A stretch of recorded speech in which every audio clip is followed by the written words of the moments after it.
Good morning, students, and welcome in our further video of history. Students, we are learning our second chapter, that is New Kings and Kingdoms, and we are coming to this part, welfare for wealth. Yesterday we saw in the last video we saw about this topic welfare for wealth, यानी welfare के लिए wealth कैसे चाहिए उसके बारे में हमने देखा. तो हम यहाँ तक इस टॉपिक तक आए थे.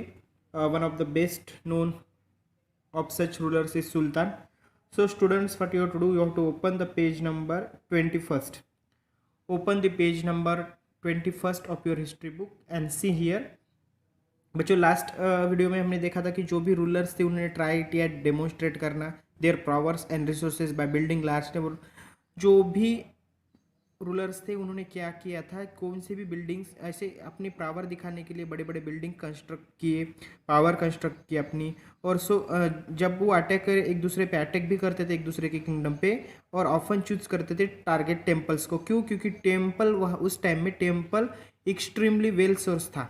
ठीक है, टेम्पल्स बहुत रिच हुआ करते थे उस टाइम में. उसके बारे में हमें चैप्टर 5 में पढ़ना भी है. ठीक है, so now we have to see about the further video. So listen students, one of the best known of such rulers is Sultan Mahmud of Ghazni, Afghanistan. देखो अफगानिस्तान में गजनी का एक सुल्तान था मोहम्मद. ठीक है, अभी सुल्तान का मीनिंग क्या है? अरेबिक टर्म है जिसको रूलर बोलते हैं. सुल्तान मीन्स रूलर. मोहम्मद था गजनी, मोहम्मद ऑफ गजनी अफगानिस्तान के थे. ही रूल्ड फ्रॉम 997 टू 130, यानी उन्होंने इतने समय तक रूल किया. And extended control over the parts of Central Asia, Central Asia के पार्ट्स पे कंट्रोल किया. Iran and the north east western parts of the subcontinent. He raided the subcontinent almost everywhere, यानी raid करना यानी उस पर जाके attack करना. वो जो रीजन है उस रीजन पे जाके अटैक करना. एवरी ईयर, हर साल वो अटैक करता था और रीजन कैप्चर करता था, हासिल करता था. ठीक है, this targets were wealthy temples, और उसके टारगेट जो भी सुल्तान था गजनी अफगानिस्तान का, जो भी सुल्तान था मोहम्मद, वो क्या करता था, उसका टारगेट रहते थे वेल्दी टेम्पल्स, क्योंकि टेम्पल्स उस टाइम में रिच हुआ करते थे, संपत्ति वाले हुआ करते थे. ठीक है, including that of Somnath, Gujarat का सोमनाथ टेम्पल है, like that. Some of the wealth Mohammed carried away was used to create a splendid capital city at Ghazni. और ये क्या करता था, जो भी वेल्थ वो हासिल करता था इन टेम्पल से, वो क्या करता था, जो भी स्प्लेंडिड यानी बहुत बड़ा, भव्य बड़ा, तो कैपिटल सिटी उसकी जो गजनी थी उसके लिए वो इस्तेमाल करता था. ठीक है, उसके बाद sultan Mohammad was also interested in finding out more about the people he conquer. उसने जो भी लोगों को कॉन्केर किया, जो भी एरिया को कॉन्केर किया, वहाँ के लोग, उनके बारे में जानने के लिए भी दिलचस्पी रखता था. कौन? हाँ, yes, Sultan Mohammed. And interested the scholar name Al Biruni to write an account of the subcontinent. और उसने अल बिरूनी नाम के एक स्कॉलर, देखो विद्वान पंडित थे, अल बिरूनी नाम याद में रखना है आपको. उनको लिखने को कहा, क्या लिखने को कहा? एक बुक लिखने को कहा उनके अकाउंट में of the subcontinent. In this Arabic word known as the Kitab ul Hind remains an important source for historians. He consulted Sanskrit scholars to prepare this account. देखो अल बिरूनी नाम के स्कॉलर को सुल्तान मोहम्मद ने लिखने को कहा, क्या? एक किताब उल हिंद लिखने को कहा अरेबिक वर्ड में. ये 4 आपको जो भी वर्ड से याद में लिखने के. क्या लिखा? किताब उल हिंद लिखा. किसने लिखा? अल बिरूनी लिखा. कौन सी लैंग्वेज में? अरेबिक में लिखा. और अल बिरूनी को लिखने को किसने कहा? सुल्तान मोहम्मद ने. ठीक है, ये बातें आपको बच्चों ध्यान में रखनी है. और ऐसे ही संस्कृत स्कॉलर को भी उसने कंसल्ट किया प्रिपेयर करने के लिए अकाउंट. उसके बाद अदर्स किंग जो थे, others king who engage in the welfare including Chahamanas, later known as Chauhans. देखो अदर भी, सिर्फ सुल्तान मोहम्मद ही नहीं था, अदर भी थे, चाहमनाज जैसे उनको चौहान कहा जाता है. Who rule over the region around Delhi and Ajmer, उन्होंने दिल्ली और अजमेर पे राज किया. They attempted to expanded their control to the west and the east, west और ईस्ट को भी कंट्रोल करना उसने एक्सपेंड किया, अपना राज्य यानी प्रस्थापित किया. There they were oppose by the Chalukyas of Gujarat and the Gahadavalas of western Uttar Pradesh. उनको फिर अपोज हुआ, अपोज यानी उसको उनको विरोध हुआ. किन की तरफ से? चालुक्याज ने उनको विरोध किया, गहादवालाज ने विरोध किया, वेस्टर्न उत्तर प्रदेश के जो थे. The best known Chahamanas ruler was Prithviraja third. देखो बेस्ट नोन रूलर कौन था? चाहमनाज का, इसका चहामनाज का पृथ्वीराजा थर्ड 1168 to 1192 तक उसका राज था। Who defected an Afghan ruler named at sultan Mohammad गोरी।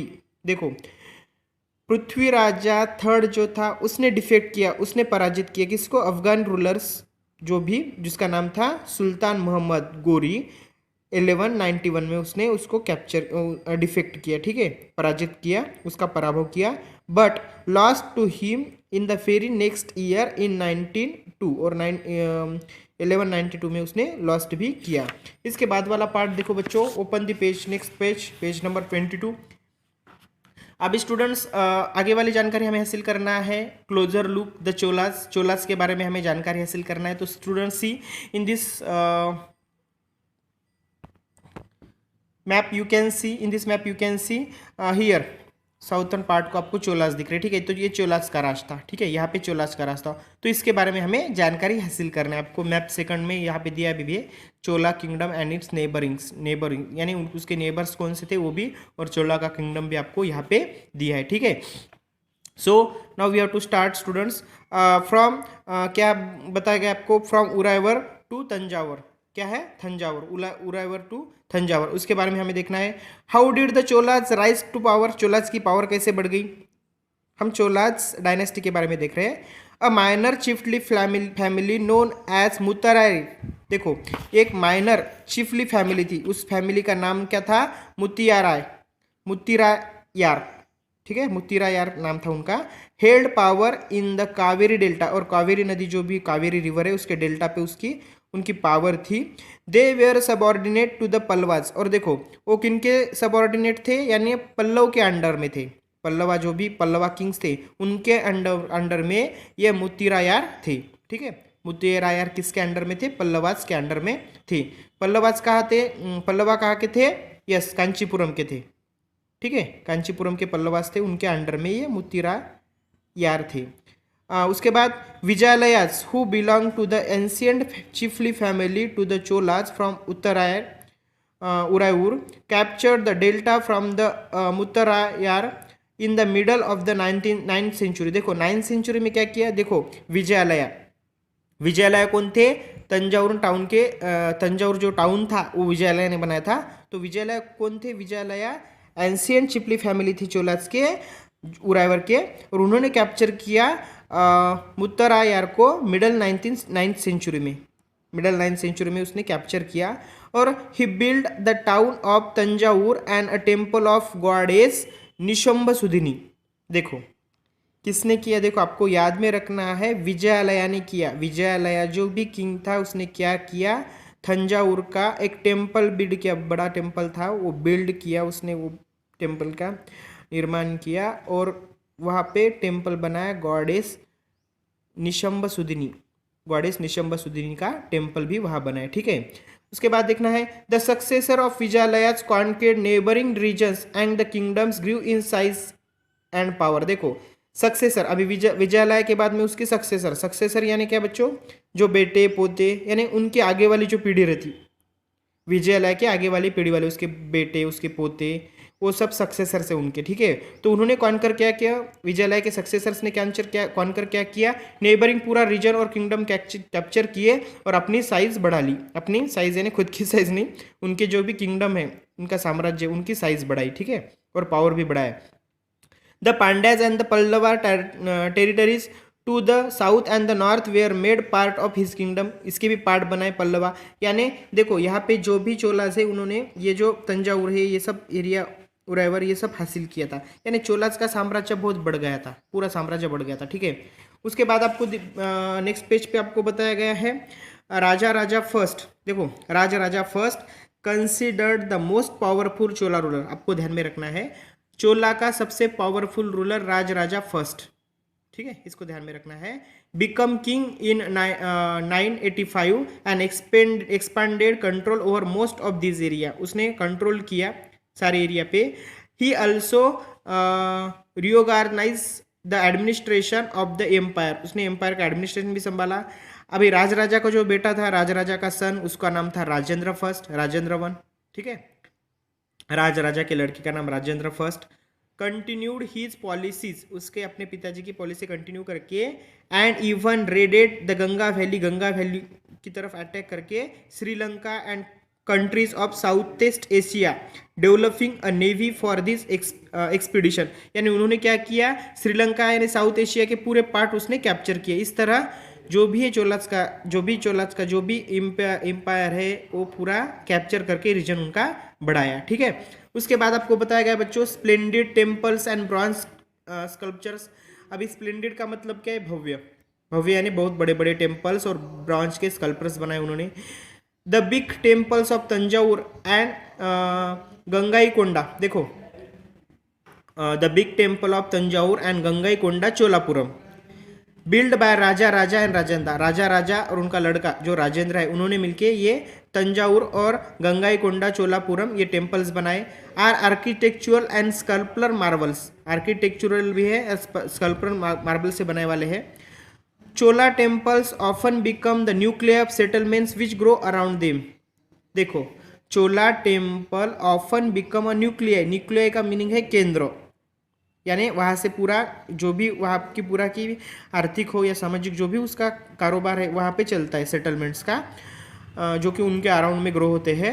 This were centres of craft production, temples were also endowed with lands by rulers as well as by others. यानी टेम्पल कैसे होते हैं, जो भी वहाँ की ज़मीन होती है वो बहाल करके दिए जाते हैं। उसके बाद वहाँ पे क्राफ्ट्स पे प्रोडक्शन भी होने लगे। The produce of this land, आगे देखेंगे, ये जो आपको बच्चों दिखाने वाला है ये टेम्पल है, गंगाईकोंड चोलापुरम का टेम्पल है, ये उसका फोटो है। ठीक है, उसके बाद का पोर्शन देखना हमें, ये जो एरिया था वहाँ पे टेम्पल के अराउंड में बहुत बहुत तरीके के, यानी अराउंड में पूरी न्यूक्लिया ही बन गया था, एक प्रकार का केंद्रक बन गया था। वहाँ पे अलग अलग प्रकार के पूरे जो भी वर्क थे वो चलते थे। Went into maintaining all the specialist who work at the temple and very often lived near it. देखो टेम्पल में काम करने वाले, उसके साइड में रहने वाले, जैसे प्रिस्ट यानी जो भी विद्वान पंडित लोग रहते थे, गार्लैंड्स मेकर्स यानी हार बनाने वाले, कुक्स जो भी खाना पकाने वाले, स्वीपर सफाई कामगार, म्यूजिशियंस, डांसर, ये सब वहाँ पे वर्क करते थे, सॉरी यहाँ पे रहते थे। In other words temples were not only place of worship, खाली टेम्पल्स प्रार्थना करने का, वर्शिप करने का, पूजा अर्चा करने का ही एक जगह नहीं थी। They were a hub of economic, social and cultural life as well, वो एक स्थान बन गया था economical, social and culture life का। ठीक है, उसके बाद among the crafts associated with temples the making of bronze images was the most distinctive. वहाँ पे ब्रॉन्ज की इमेजेस भी बनाए जा रहे थे। Chola bronze image are considered amongst the finest in the world, और चोला के जो bronze, Chola region, Chola period में जो भी बनाए वाले ब्रॉन्ज के जो भी ये चीज़ें हैं वो पूरे वर्ल्ड में फाइनेस्ट है, सबसे अच्छे है। ठीक है, file most images were of deities, ज़्यादातर डेटीज यानी उनके देवी देवता जो थे उनके इमेजेस थे, और some times images were made of devotees as well, जो भक्त लोग थे उनके भी डिवोटीज वहाँ पे बनाए जाते थे। ठीक है, सिर्फ देवी देवताओं की नहीं, भक्तों के भी जो भी उनके जो भी स्कल्पचर्स थे वो बनाए जाते थे। देखो यहाँ पे आपको एक स्कल्पचर दिखा है, अचोला bronze sculptures. Notice how carefully it is decorated, कितना डेकोरेट किए वाला है। To find out how this images were made C chapter 6, आपको इसके बारे में और इन्फॉर्मेशन चैप्टर 6 में भी मिलेंगी। ओके, तो students our next portion is agriculture and irrigation. अभी इन टाइम में एग्रीकल्चर कैसे थे, इरिगेशन सिचुएशन कैसी थी, सो इसके लिए we will see the later portion in the next video. Okay.